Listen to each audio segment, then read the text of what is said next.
말씀하신다. 너희는 가서 모든 민족들을 가르쳐라.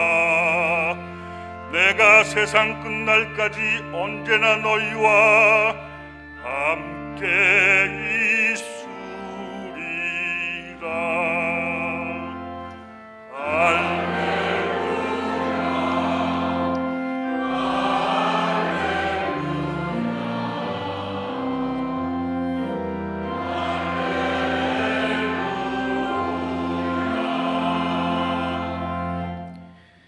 주님께서 여러분과 함께 또한 사제의 영과 함께 마테오가 전한 거룩한 복음입니다. 주님 영광 받으소서. 그때 11 제자는 갈릴레아로 떠나 예수님께서 분부하신 산으로 갔다. 그들은 예수님을 뵙고 엎드려 경배하였다. 그러나 더러는 의심하였다. 예수님께서는 그들에게 다가가 이르셨다. 나는 하늘과 땅의 모든 권한을 받았다.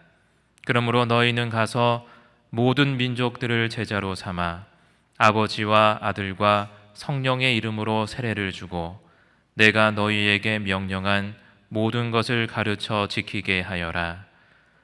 보라, 내가 세상 끝날까지 언제나 너희와 함께 있겠다. 주님의 말씀입니다. 그리스도님 참여합니다. 평화를 빕니다. 평화를 빕니다. 자, 식사하셨어요? 먹고 사는 게 중요하죠. 오늘 8시 미사도 그렇고 주일 미사도 그렇고 좀 많이 나오신 것 같은데 아니에요? 제 착각인지 모르겠지만 왜 이렇게 많이 나오셨어요? 주임신부님 안 계셔서 많이 나오셨나요? 예전에는 사제가 되기 위한 과정으로 칠품이라는 것이 있었습니다. 그래서 이 단계들을 하나씩 거쳐야지 사제가 될 수 있었다고 합니다. 그래서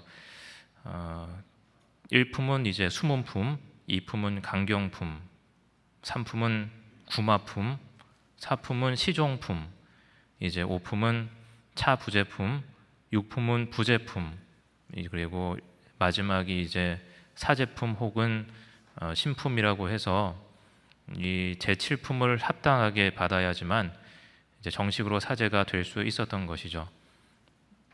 사실 주교님이 안수하면 사제가 될 수 있습니다. 그래서 농담 삼아서 이제 신학교 다닐 때 저학년 때 저기 사제 서품 받을 때 너도 가서 머리를 디밀어라. 그러면 안수를 받으면 사제가 될 수 있다. 이렇게 농담 삼아서 이야기를 했는데 그래서 어떻게 보면 이 단계라는 것이죠. 그런데 지금은 이것이 약소화되어서 독서직, 이제 시종직, 그리고 부제품, 사제품 이렇게 남아 있는 것 같아요. 그렇다면 우리의 믿음에도 과연 단계가 있을까? 나의 믿음의 수준은 지금 어떤 단계에 있을까 한번 생각을 해보게 되는 거죠. 그런데 만약 믿음에도 단계가 있다면 마지막 단계가 바로 정교가 아닌가 하는 생각을 하게 됩니다. 물론 믿음에는 마지막 단계라는 것은 물론 없겠죠. 계속 의심했다가 믿었다가 하는 것이 바로 우리 믿음이라고 생각을 합니다. 그래서 오늘 복음에도 보면 예수님께서 떠나시기 전에 마지막으로 떠나시기 전에 다른 것을 이야기하는 것이 아니라 이 전교에 대해서 이야기를 하시는 것 같아요. 그래서 신약 성서에서는 예수님의 삶과 가르침을 우리에게 전하기도 하지만 예수님을 만난 사람들이 어떻게 변화하고 있는지에 대해서도 우리에게 보여주고 있는 것이죠. 복음의 모습, 복음에서 이제 그렇게 다루기도 하고 제자들의 모습과 기적을 본 사람들의 이야기를 다루기도 하고 또 복음 다음에 무슨 이야기가 나옵니까? 사도행전 나오죠. 그래서 예수님이 떠나가신 다음에 사도들이 어떻게 활동을 했는가 하는 것들을 우리에게 보여주고 있고 또 그 뒤에는 서간들이 남아 있어요. 그 제자들이 쓴 서간들이 남아 있어서 그들이 어떤 마음을 가지고 우리에게 이야기를 하고 있는가 하는 것들을 다시 들을 수가 있는 것이죠. 그래서 우리는 이제 이 신약 성경 그리고 복음 안에서 예수님을 만난 사람들이 어떻게 변화되고 있는가 하는 것들을 볼 수가 있고 확인할 수가 있습니다. 그래서 가장 대표적인 그런 사람들이 제자들이죠. 예수님의 제자들. 예수님을 만나서 회개 생활을 시작하고 또 예수님의 가르침을 듣고 또 예수님께서 일으키시는 그 기적에 놀라기도 하고 또 예수님과 함께 있다고 이제 교만한 마음이 들기도 합니다. 그래서 예수님께 혼나는 부분도 있죠. 복음에 보면. 그리고 예수님을 끝까지 따르겠다고 이렇게 맹세를 하다가 예수님을 잡으러 사람들이 오자 겁이 나서 또 예수님 모르는 채 도망가기도 하고 심지어 예수님을 배신까지 하는 경우가 우리는 복음에서 확인할 수가 있는 것이죠. 참 많은 군상들이 있습니다. 예수님을 만난 사람들이 어떻게 어떤 모습으로 살아가는지 어떤 모습이었는지에 대해서까지 복음은 이야기를 해주고 있습니다. 그리고 제자들은 예수님의 순환과 죽음을 보고 절망했다가 또 예수님의 부활을 경험하게 되는 것이죠. 그리고 예수님이 승천할 때까지 예수님을 의심하는 제자도 있었다라고 오늘 복음은 이야기를 하는 것이죠. 예수님과 함께했던 많은 시간들을 통해서 그들은 점점 변해갑니다. 이 세상을 살아가는 이유에 대해서 이제 점점 그 목적 자체도 우리가 왜 이 삶을 살아가는가에 대해서도 그런 의식도 점점 변해가게 되는 것이죠. 그리고 오늘 복음의 마지막에 이르러서 예수님은 그들에게 마지막 말씀을 남기십니다. 나는 하늘과 땅의 모든 권한을 받았다. 그러므로 너희는 가서 모든 민족들을 제자로 삼아 아버지와 아들과 성령의 이름으로 세례를 주고 내가 너희에게 명령한 모든 것을 가르쳐 지키게 하여라.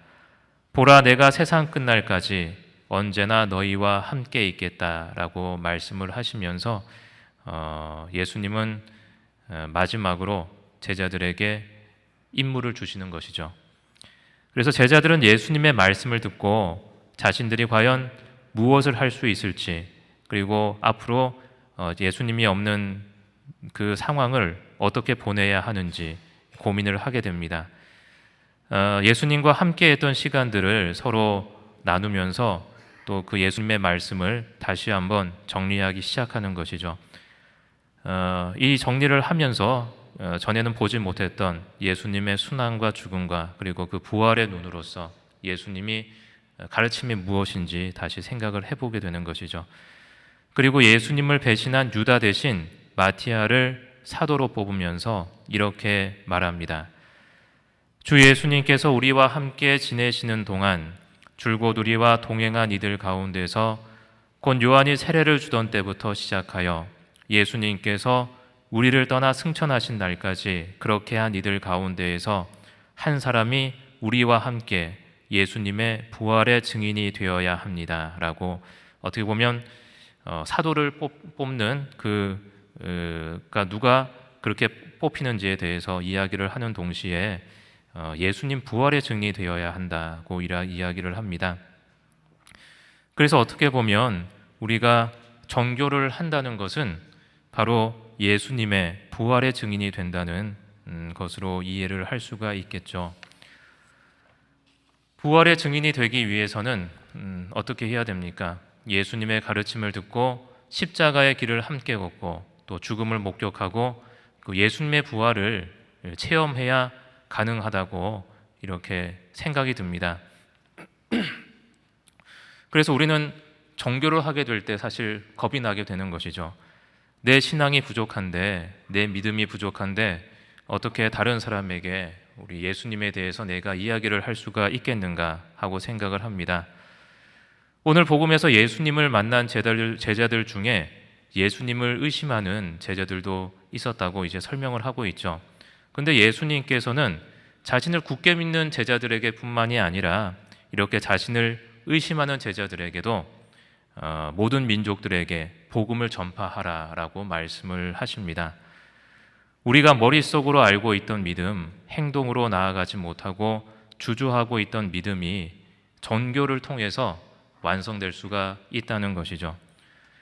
그래서 혹시 우리의 믿음이 정체되어 있다면, 그리고 우리의 신앙 공동체에 분열이 있다면 그것을 해결할 수 있는 해답은 내부에서 그 문제점을 찾고 해결하는 것이 아니라 바로 선교를 함으로써, 정교를 함으로써 우리의 문제가 무엇인지, 그리고 우리가 믿음이 흔들리고 있다면 그 믿음을 바로잡을 수 있는 것이 바로 전교라고 할 수 있는 것입니다. 그래서 예수님이 승천하신 뒤에 예수님이 계시지 않던 제자들의 무리, 그 불안에 떨던 무리와 그리고 교회를 지탱할 수 있던 힘도 바로 이 정교라고 할 수 있을 것이기 때문에 예수님께서는 마지막 떠나던 시기에 자신이 없던 그 공동체에게 정교를 할 것을 말씀하신 것이 아닌가 생각합니다.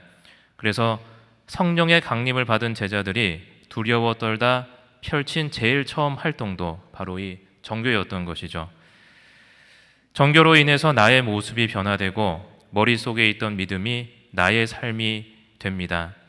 정교라는 것은 그리스도인으로서 모범이 된다는 것을 의미하는 것이죠. 바로 내가 예수님의 부활의 증인이기 때문에 예수님의 부활을 굳게 믿고 그 부활을 믿음으로써 이 세상을 신앙인으로서 살아나갈 수 있다는 것입니다. 많은 말을 하지 않아도 그리스도인으로서 훌륭한 모습을 보이게 될 때 그 주위의 사람들은 자연스럽게 바로 우리 하느님을 믿게 될 수 있다는 것이죠. 하지만 그 반대의 경우도 있습니다. 우리가 우리 자신을 그리스도인이라고 말하면서도 믿지 않는 사람들보다 잘 살지 못한다면 우리 가족들, 그리고 우리 가까운 가족들부터 시작해서 우리 이웃들은 우리가 믿고 있다는 그 하느님을 욕하고 조롱하게 될 것입니다. 오늘 우리는 정교주의를 맞이해서 그리스도인으로서 어떻게 살아가야 하는지 성찰해 볼 수 있는 시간을 가져야 하겠습니다.